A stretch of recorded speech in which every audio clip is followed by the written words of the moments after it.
তাদের সকল সমস্যার সমাধান হবে না, কিন্তু শান্তি পাবে যে আমরা দল করছি, দলের দল করাতে আজকে আমাদেরকে সম্মান করছে। আমি আমার প্রিয় নেতৃবৃন্দের কাছে বলবো, আমি যখন যে যে ইউনিয়নে যাব, যদি এরকম এই বিগত দিনের আন্দোলন সংগ্রাম করার পরে সরকার দল আসছে, ক্ষমতা দেখতে পারে নাই, এই ফ্যামিলিগুলিতে একটু খোঁজ নেওয়ার জন্য মাঝে মাঝে প্রত্যেক ইউনিয়নে যখন যাবো, সেখানে একটা বাড়ি দুটো বাড়িতে আমাকে নিয়ে যাবেন আপনারা, যে আজকে এই বাড়িতে যেতে হবে, কালকে এই বাড়িতে যেতে হবে। এই কাজগুলি আমাদের করতে হবে। আমাদের মূল শক্তি হচ্ছে রাস্তারা, মূল শক্তি হচ্ছে তৃণমূল।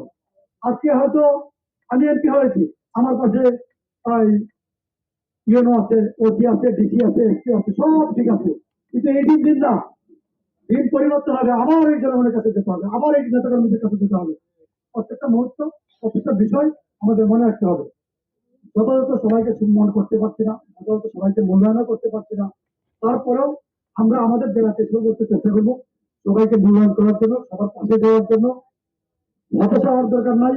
আর আরেকটা কথা আবার বলি, আমি নির্বাচনে আগেও বলছি, এখনো বলছি, ভবিষ্যতেও বলবো, সবসময় বলবো, কে কার সাথে ছিলাম, আমার শেষ বক্তৃতা, কে কার সাথে ছিলাম, কে আনিস ভাইয়ের সাথে ছিল, কে মুতালিব ভাইয়ের সাথে ছিল, কে নিশানের সাথে ছিল, কে সালমা বাবের সাথে ছিল, মাহবুবের সাথে ছিল, এইগুলি দেখা যাবে। আমরা সবাই জাতীয়তাবাদী দলের মানুষ, আমরা সবাই মিলে একসাথে কাজ করবো।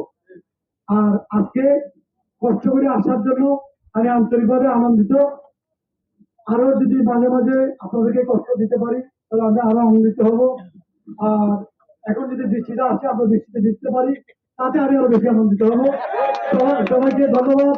ভালো থাকবেন, সুস্থ থাকবেন। অনেক ত্রুটি বিচ্ছিন্ন আছে, অনেকের নাম বলতে পারি নাই, অনেক এর প্রত্যেকটা নেতাকর্মীর নাম বলার মতো অনেক নেতাকর্মী আছে, সবাইকে নাম বলার কথা কিন্তু পাচ্ছি না, সে কারণে আমি ক্ষমা চেয়ে নিচ্ছি। আরো যারা আছে, আমাদের অনেক নেতা